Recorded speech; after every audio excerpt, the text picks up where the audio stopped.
In my town, nobody locks their doors. Because locked doors don't keep it out, they invite it in. Every night, something checks the handles. It knocks from inside the house.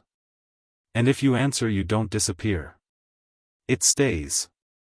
I grew up in a town so small it felt embarrassed by its own name. One main road, two grocery stores that hated each other, a church that rang its bell like it was apologizing for something. We locked our doors the way everyone else did. At night, it was the last click before sleep, the sound that told you the world was divided into inside and outside. Then one morning, Mrs. Calder from across the street stood barefoot on her lawn, screaming. Her front door was wide open. Not broken. Not forced. Open, like it had been waiting for daylight. The police came, slow and annoyed, and found nothing missing. No footprints. No sign of struggle. Mrs. Calder insisted someone had been standing in her hallway when she woke up. Tall. Still. Smiling like it had practiced. The police wrote it down as confusion. Night terror. Old age. We all nodded and locked our doors that night a little earlier than usual. The next night, the Grayson boy went missing.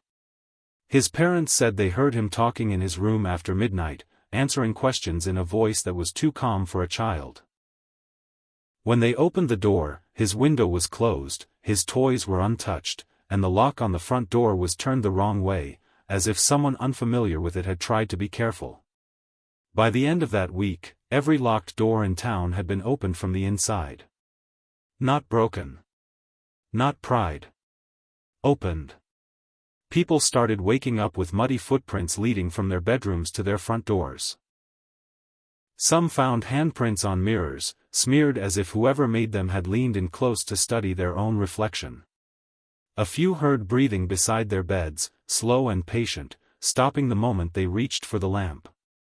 And always, the doors. Locked doors became invitations.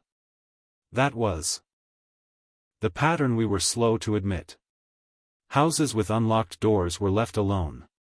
Houses with locked doors were visited. The first person to test the idea was my father. He was not brave. He was tired. After 3 sleepless nights, he stood in the hallway and stared at the deadbolt like it had personally offended him. Then he unlocked it. He left the door closed, but loose, the latch barely holding. That night, nothing happened. No footsteps. No breathing. No shadows slipping under doors. In the morning, my father looked 10 years younger. By the end of the day, the neighbors had noticed. By the end of the month, nobody in my town slept with the door locked. We told ourselves it was temporary. We told ourselves it was superstition. We told ourselves that whatever was testing us would get bored. It did not. Something began checking doors just after midnight. You could hear it if you stayed awake long enough. Not footsteps exactly.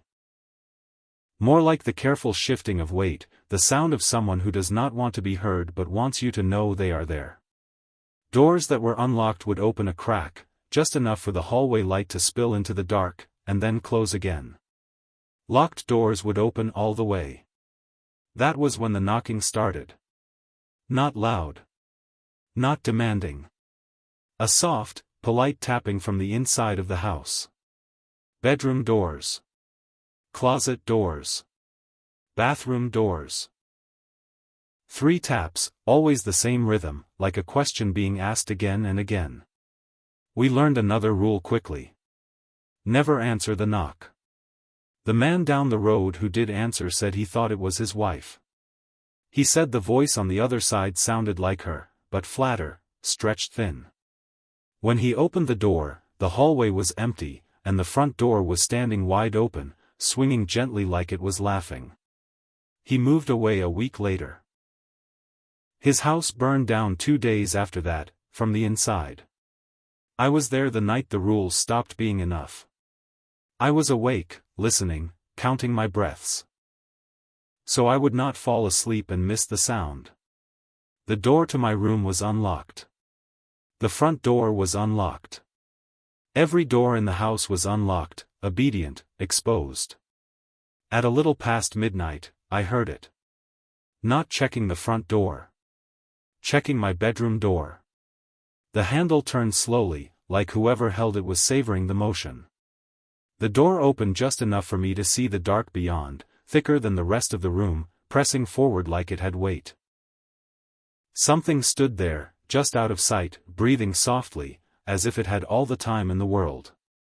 And then it spoke my name, in my own voice, asking if I was ready to let it stay. That was the moment I understood why this story has to be told carefully, and why the door matters more than you think. Because whatever is out there does not want to break in. It wants to be welcomed. And this is only the beginning. I did not answer it. That decision is the only reason I am still here, and even now I do not know if it counts as survival or postponement. When it said my name, my first instinct was to sit up, to explain myself, to apologize for something I could not identify. The voice was perfect. Not an imitation, not a trick. It was the version of my voice that lived inside my head, the one that spoke my thoughts before I shaped them into words. Hearing it outside my body felt like standing in front of a mirror that blinked first. I kept my eyes closed. I slowed my breathing. I pretended to sleep. The handle stopped turning. For a long time, nothing happened. The silence stretched so thin it felt sharp. Then I felt it, not as sound but as pressure, the sense of being observed from inches away. I knew, with a certainty that made my stomach twist, that it was leaning down, studying my face, memorizing me. Soon, my voice whispered, right next to my ear. The door closed without a sound. The next morning, my father was already awake, sitting at the kitchen table with both hands wrapped around a cold cup of coffee. He looked at me like he had been waiting all night to make sure I was still solid. "It came to you," he said, not asking. I nodded. He swallowed and glanced at the front door, still unlocked, still innocent. "That's how it starts," he said. "It learns you." By then, the town had changed in ways that were hard to describe to anyone who was not living inside it. People stopped using bedroom doors altogether. Privacy became a memory. Houses smelled like old air and fear. We stopped saying goodnight. We stopped saying goodbye. Every few nights, someone would leave. They always packed during the day. They always smiled too much. They always said they could not live like this anymore. And every single one of them came back. Sometimes they returned driving too fast, headlights off, faces slack and peaceful. Sometimes they walked back into town at dawn, barefoot, bleeding, insisting they had never left. Their houses would be waiting for them, doors wide open, like mouths. We learned another rule then, the most important one of all. Do not leave town. Whatever was visiting us did not like losing track of its things. The disappearances began after that. Quiet ones. A bed empty in the morning. A car still in the driveway. A door unlocked, just as it should be. The rest of us would stand in the street and avoid looking at the dark spaces between houses, because sometimes they looked deeper than they should have. The police stopped coming. The phone lines worked, but no one ever answered on the other end. Letters came back unopened. Satellite dishes pointed at the sky like accusations and gave us nothing. And still, every night, it checked the doors. It stopped opening them after a while. It no longer needed to. We had learned. The knocking became rarer, almost affectionate, like a habit it had outgrown. Instead, it focused on the voices. You would hear your mother calling you from the kitchen long after she had gone to bed. You would hear your child laughing from an empty room.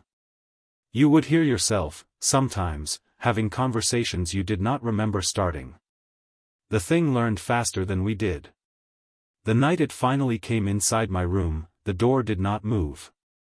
I woke up because the air had changed. It felt crowded, like a room filled with people holding their breath. I opened my eyes, and it was standing at the foot of my bed. It had my shape, roughly. The wrong proportions, like a memory recalled badly. Its face was smooth, unfinished, except for the smile, which was detailed down to the smallest crease. It watched me with eyes that reflected nothing, not even the dark. "You don't lock your door," it said in my voice, pleased. "That means you understand." I could not speak. My body had decided this was not a moment for movement. It stepped closer, and the room seemed to stretch around it, accommodating, making space. "We only take what resists," it continued gently. "Locked doors are promises. Unlocked doors are consent." I thought of Mrs. Calder. Of the Grayson boy. Of all the open doors in town, swinging quietly in the dark. Understanding settled over me like cold water. What happens when there's nothing left to take? I asked, surprising both of us. The thing tilted its head. For the first time, the smile faltered. "Then we stay," it said. "And you stop noticing." It reached out, not touching me, just close enough that I could feel the idea of its hand. "You already leave your doors unlocked," it whispered. "Soon you'll leave everything else open too." I do not remember it leaving. I remember morning arriving without warning, sunlight spilling through windows like an accusation. I remember my father's chair empty. I remember the front door standing open wider than it ever had before. I left town that day. Not by road. Not in a car. I walked, straight through the trees, ignoring the paths that tried to lead me back. The forest felt wrong, like it was holding its breath, but I kept going until the air changed and the silence loosened its grip. I never looked back. I live somewhere else now. A place where people lock their doors without thinking, where the click of a deadbolt is comfort instead of challenge. I lock mine every night. But sometimes, just after midnight, I hear it. Not knocking. Waiting. Because habits are hard to break. And some things never stop checking. So if you remember nothing else from this, remember this part. In my town, nobody sleeps with the door locked. And if you ever find yourself somewhere that feels the same, do not ask why. Just decide, very carefully, what you are willing to invite in.